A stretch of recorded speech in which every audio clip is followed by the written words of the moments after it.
அது பிப்ரவரி 21, 2020 அன்னைக்கு டெல்லி விஹாரின் கால்வாயில இருக்கிற ஒரு பகுதியில ஒரு சூட்கேஸ் ஒண்ணு மிதந்துட்டு வரதா போலீஸ்க்கு தகவல் கிடைக்குது. அதோட அந்த சூட்கேஸ்க்கு அருகாமையில இருந்து துர்நாற்றம் வீசறதாவும் போலீஸ்க்கு அங்க இருக்கிற பொதுமக்களால தகவல் கிடைச்சிருக்கு. பொதுமக்கள் கொடுத்த தகவலின் அடிப்படையில சூட்கேஸ் மிதந்துட்டு இருக்க கால்வாய்க்கு வந்த போலீஸ் அந்த சூட்கேஸ்க்கு அருகாமையில போயிருக்காங்க. அப்படி அங்க போன போலீஸ்க்கு அந்த பகுதியில இருக்கிற கால்வாய் கிட்ட இருந்தே துர்நாற்றம் வீசறத உணர ஆரம்பிச்சிருக்காங்க. இது மனித சடலத்தோடையதுன்றத தெரிஞ்சுக்கிட்ட போலீஸ் அந்த சூட்கேஸ் கிட்ட நெருங்கி போகும்போதே அதிகப்படியான துர்நாற்றம் வீச ஆரம்பிச்சிருக்கு. போலீஸ் அந்த கால்வாயில இருக்கிற சூட்கேஸ மீட்டு அதை திறந்து பார்க்கும் போதுதான் அதுக்குள்ள ஒரு மனித சடலம் அழுகிய நிலையில இருக்கிறத பார்த்திருக்காங்க. அவங்க நினைச்சபடியே அந்த சூட்கேஸ்ல சடலம் இருக்கிறத பாக்குறாங்க. அந்த சடலத்தை மீட்டு அட்டாப்சிக்கு அனுப்பிட்டு போலீஸ் அவங்களுடைய வழக்கமான விசாரணைய ஆரம்பிக்கிறாங்க. இந்த சூட்கேஸ்க்குள்ள அடைக்கப்பட்ட சடலம் யாருன்றத பத்தியும் அவருக்கு என்ன நடந்திருக்குன்றத பத்தியும் இந்த வீடியோல கொஞ்சம் டீடைலா பார்த்துடலாம். Welcome to TFT crime. நான் உங்கள் பிரியா. நம்ம சேனலுக்கு வர வியூவர்ஸ் சப்ஸ்கிரைப் பண்ணிட்டு லைக் ஒன்னு கொடுத்துருங்க. நீங்க கொடுக்கிற ஒவ்வொரு லைக்குமே அடுத்தடுத்து நான் வீடியோ போடுறதுக்கான புது உத்வேகமா இருக்கும். இப்ப நம்ம வீடியோக்குள்ள போயிடலாம். டெல்லி விஹாரி பகுதியில வாழ்ந்துட்டு வர்றவங்க தான் 54 வயதான குர்மித் மற்றும் அவங்களுடைய மனைவியான ஜாகிர் கவுர்னு சொல்லப்படுற தம்பதிகள். இந்த தம்பதிகளுக்கு சில ஆண்டுகளுக்கு முன்னதாவே திருமணம் ஆகி அவங்களுக்கு 26 வயதான ஒரு மகளும் இருக்கிறதா சொல்லப்படுது. அந்த மகளுடைய பெயர் சோனியா. குர்மித் அதே பகுதியில தச்சு வேலை செய்துதான் அவருடைய குடும்பத்தை நடத்திட்டு வந்திருக்காரு. மறுபுறம் குர்முத்தோடைய மகளான சோனியாவுக்கு திருமண வயது எட்டியதால அவங்களுக்கு திருமணமும் செய்து வைக்கிறாரு.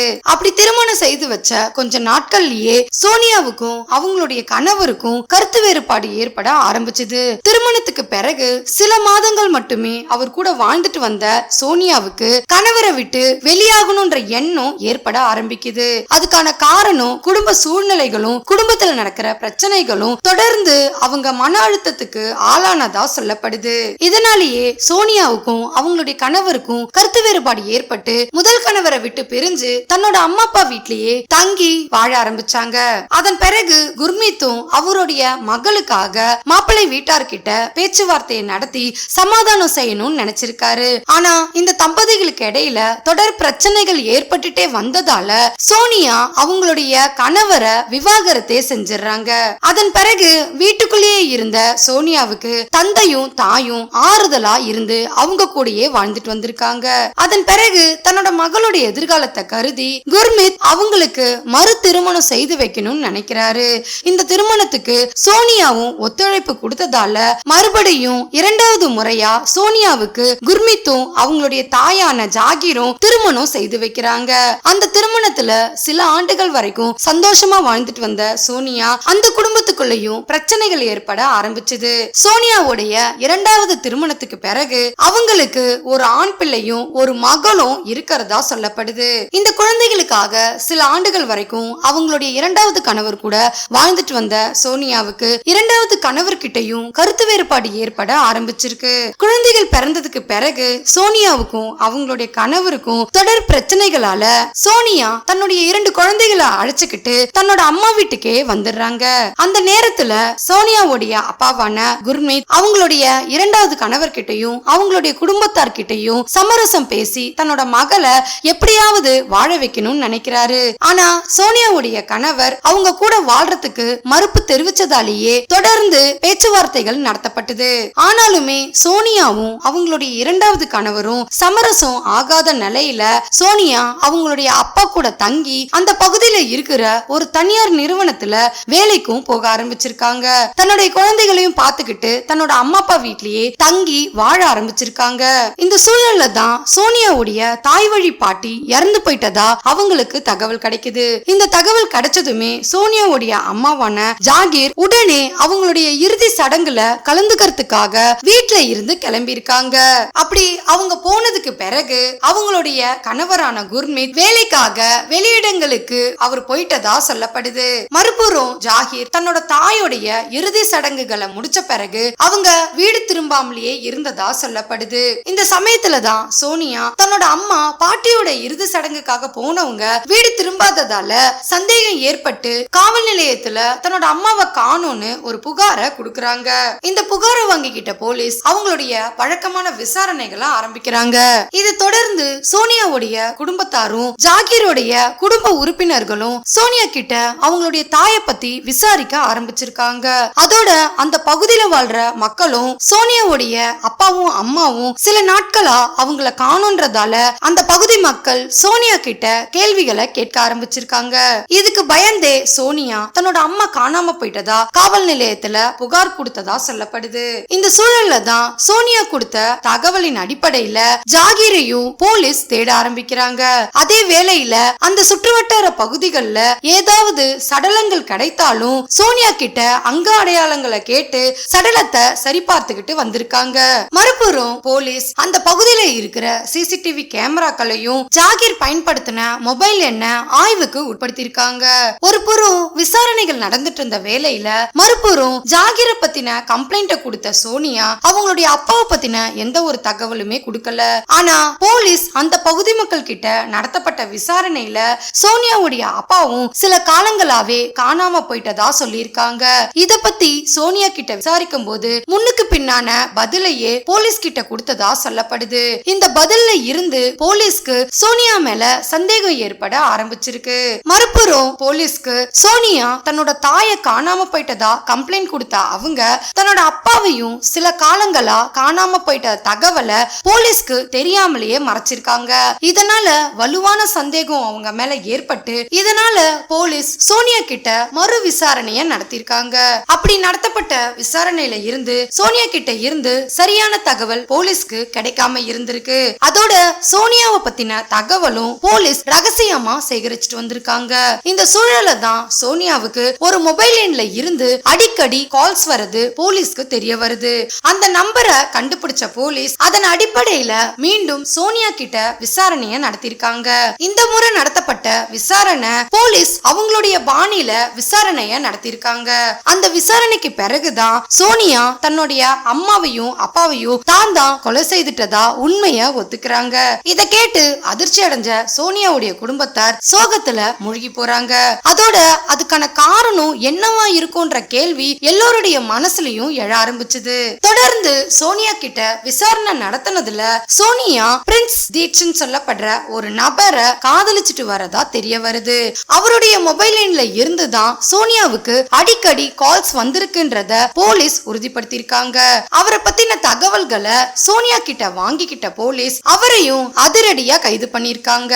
அவரை பத்தின விசாரணைகள் நடத்தும் போதுதான் அவருடைய பெயர் பிரின்ஸ் தீட்சத்ன்றதும் அவருக்கு மற்றொரு பெயரான விக்ரம்ன்றது தெரிய வருது.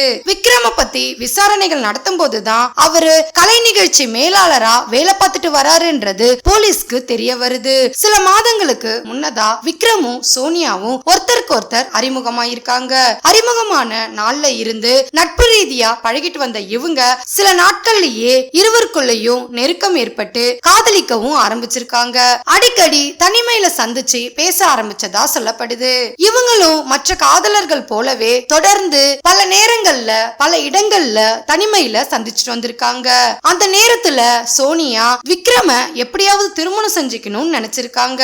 ஆனா அவரோ அவங்க மேல இருக்கிற சொத்துக்காகவே அவங்கள காதலிச்சுட்டு வந்ததா சொல்லப்படுது. இந்த சூழல்ல தான் விக்ரம் தன்னோட காதலியான சோனியா கிட்ட அவங்க அம்மா அப்பா மேல இருக்கிற வீட்டுடைய சொத்து பத்திரங்கள் எல்லாமே சோனியா மேல மாற்றும்படி விக்ரம் அவங்களுக்கு ஆலோசனைய கொடுத்திருக்காரு. இவர் கொடுத்த ஆலோசனைய அப்படியே எடுத்துக்கிட்ட சோனியா தாம் பேர்ல அந்த சொத்துக்களை மாற்றி தரும்படி தன்னோட அம்மா அப்பா கிட்ட தொடர்ந்து பிரச்சனைகள் செய்து வந்ததா சொல்லப்படுது.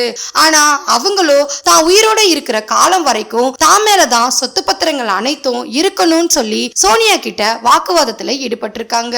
இதனால ஒரே மகளான சோனியா கிட்ட அம்மா அப்பா இருவருமே பிரச்சனைகள் செய்து வந்த விஷயம் அவங்களுடைய குடும்பத்தாருக்கு தெரிய வந்திருக்கு. குடும்ப உறுப்பினர்களும் சோனியாவுக்கு அறிவுரைகளை சொல்லி தன்னோட அம்மா அப்பா கூட சமரசம் செய்து வச்சதா சொல்லப்படுது. அந்த சமயத்துல இறுதி சடங்குக்காக ஜாகீர் ஊருக்கு போயிட்டு வீடு திரும்பின உடனே தன்னோட கணவரை பத்தி சோனியா கிட்ட கேட்டிருக்காங்க. அவரு தச்சு தொழிலாளின்றதால வெளியூர் வேலைக்கு போனதா தன்னோட அம்மா கிட்ட சொல்லி சமாளிச்சிருக்காங்க. இன்னைக்கு இரவே சோனியா அவங்களுடைய சாப்பாட்டுல தூக்க மருந்த கலந்திருக்காங்க. அந்த சாப்பாட்டை சாப்பிட்டு முடிச்சதுக்கு பிறகு ஆழ்ந்த உறக்கத்துக்கு போயிருக்காங்க. அப்படி போனதுக்கு பிறகு அவங்களுடைய காதலனான விக்ரம வீட்டுக்கு வரவழைச்சு அவங்களுடைய கழுத்தை நெரிச்சு கொலை செய்திருக்காங்க. அவங்க இறந்து போயிட்டாங்கன்றத உறுதிப்படுத்திக்கிட்ட இருவரும் பஜார்ல சூட்கேஸ் வாங்கிட்டு வந்து அந்த சூட்கேஸ்ல இறந்து போன அவங்களுடைய அம்மா சடலத்தை அடைச்சு அந்த பகுதியில இருக்கிற வாய்க்கால்ல தூக்கிட்டு போய் போட்டிருக்காங்க. இந்த சம்பவம் நடக்கிறதுக்கு முன்னதாவே அவங்க அம்மா ஊருக்கு போன அந்த நேரத்திலேயே அவங்களுடைய அப்பாவையும் இதே போல சாப்பாட்டுல தூக்க மாத்திரைகளை கலந்து கொடுத்து அவங்களுடைய அப்பாவையும் கழுத்தை நெரிச்சு கொலை செய்திருக்காங்க. அவர் இறந்து போயிட்டாருன்றத உறுதிப்படுத்திக்கிட்ட இருவரும் அதே போல சூட்கேஸ்ல அவருடைய சடலத்தையும் அடைச்சு வாய்க்கால்ல தூக்கி போட்டிருக்காங்க. அப்படி போடப்பட்ட சூட்கேஸ் மேல ஒரு பெரிய கல்லையும் வச்சதா சொல்லப்படுது. இதனால அந்த சூட்கேஸ் தண்ணிக்கு வெளியே வராம உள்புறமாவே இருந்து வந்ததா சொல்லப்படுது. இருவரையும் கொலை செய்த பிறகு சோனியா அவங்களுடைய அன்றாட வாழ்க்கைய தொடர்ந்து பார்த்துட்டு வந்திருக்காங்க. இதையடுத்து சோனியாவுடைய அப்பா அம்மா குடும்பத்தார் இரு வீட்டார் சைட்ல இருந்தும் சோனியாவுக்கு அதிகப்படியான அழுத்தம் வர ஆரம்பிச்சது. ஏன்னா அவங்க கிட்ட இருந்து எந்த ஒரு தொடர்பும் இல்லாத நிலையில சோனியா கிட்ட அவங்களுடைய அம்மா அப்பாவை பத்தி விசாரிக்க ஆரம்பிச்சாங்க. இவங்களுக்கு பதில் சொல்ல பயந்து போன சோனியா போலீஸ் ஸ்டேஷன்ல அவங்களுக்கு எதுவும் தெரியாதது போல அம்மாவை காணோன்னு ஒரு கம்ப்ளைண்ட கொடுத்திருக்காங்க.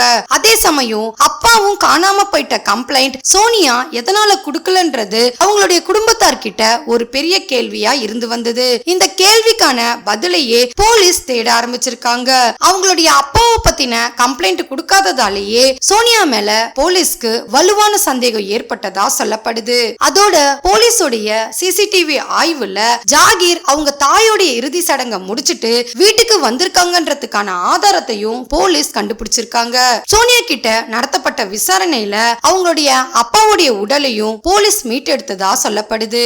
இருவருடைய உடலையும் அட்டாப்சிக்கு அனுப்புனதுல இருவருமே தூக்க மாத்திரைகள் கொடுக்கப்பட்டு கழுத்து நெரிக்கப்பட்டு மூச்சு திணறல் ஏற்பட்டு தான் இறந்து போயிட்டாங்கன்றது போலீஸோடைய விசாரணையில உறுதியாயிருக்கு. குற்றம் சாட்டப்பட்டவர்கிட்ட நடத்தப்பட்ட விசாரணையில அவங்க கொடுத்த வாக்குமூலத்தின் அடிப்படையில இந்த வழக்குல மேலும் 2 நபர்களுக்கு தொடர்பு இருக்கிறது போலீஸ்க்கு தெரிய வருது. அந்த 2 நபர்களும் விக்ரமுடைய நண்பர்கள்ன்றது போலீஸோடைய விசாரணையில உறுதிப்படுத்தியிருக்காங்க. இவங்களுக்கு எதிரான சாட்சியங்களையும் ஆதாரங்களையும் தொடர்ந்து சேகரிச்சுட்டு வந்திருக்காங்க. அதோட சோனியா தன்னோட அம்மா அப்பாவை கொலை செய்யறதுக்கான காரணம் அவங்க இருவரும் இறந்து போயிட்டது பிறகு அவங்களுடைய சொத்துக்கான ஒரே வாரிசு அவங்கன்றதாலையும் அவங்க பேர்ல சொத்துக்கள் அனைத்தும் மாற்றப்படும்ன்றதாலேயே அவங்களுடைய அம்மா அப்பா கொலை செய்யப்பட்டிருக்காங்கன்றது போலீஸுடைய உறுதியான வாக்குமூலத்துல இருந்து கிடைச்சதா சொல்லப்படுது.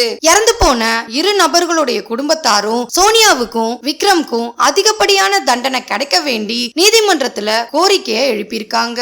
இதை தொடர்ந்து இந்த வழக்குடைய விசாரணை தொடர்ந்துட்டு வரதா சொல்லப்படுது. இந்த வழக்க பத்தின உங்களுடைய கருத்தை மறக்காம கமெண்ட்ல சொல்லுங்க. லைக் பண்ணுங்க, ஷேர் பண்ணுங்க. மறுபடியும் வேற ஒரு கேஸோட உங்களை சந்திக்கிறேன். தேங்க்யூ.